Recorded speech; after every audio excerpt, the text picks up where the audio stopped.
Ginasaulog sa buong adlaw, Hulyo 6, 2026, ang Bombo Radio Philippines ang makasaysayan sining nga ika-60 nga anibersaryo anom ka dekada sang padayon kag wala untat kapag alagad sa pumuluyong Pilipino pinaagi sa matutom, dedikado kag madasig amuman ang masaligan nga pagbalita.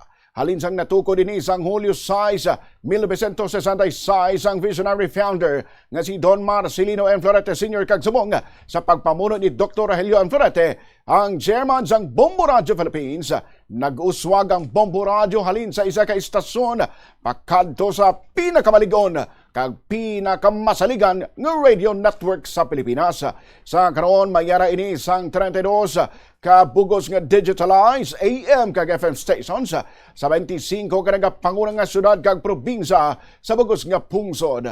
Sa sulod sang anong kadekada nangin kabahi na sang adlaw-adlaw nga kabuhi sang minilyon nga mga Pilipino ang Bombo Radio sa tion sang kalamidad, eleksyon, krisis kag bisan sa mation sang pagsinadya padayon ini nga nangin unang nga ginakuhaan sang balita, impormasyon, komentaryo kag serbisyo publiko. Labaw pa sa broadcasting, padayon man nga ginapakita sang Bombo Radio ang dedikasyon sini sa pag-alagad pinaagi sa mga programa nga nagahatag sang direktang nga bulig sa katawan kang isang Bombo Mediko nga nagahatag sang libreng medical, dental kag optical services.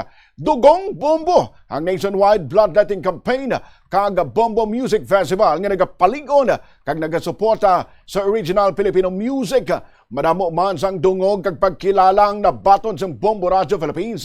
Lakip diri ang pagkilala sa Bombo Network News bilang Best News Program sa Catholic Mass Media Awards sang 2024 kag 2025 kag ang pagkilala bilang Radio Network of the Year sa 2026 Pro Patria Journalism Awards sa Rotary Club of Manila. Sa pagsaulog sang ika-60 anibersaryo, liwat nga ginapasalig sang Bombo Radio Philippines nga magapadayon ini bilang numero 1 kag pinakamasaligan nga source ang balita kag impormasyon kag naghatag sang balanse nga komentaryo, patas nga pagbalita kag makahulugan nga serbisyo publiko para sa kada Pilipino.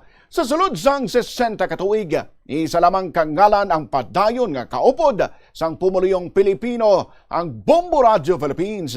Isa kangalan nga matuod nga nangin a way of life for Filipinos. Basta Radio! Bombo!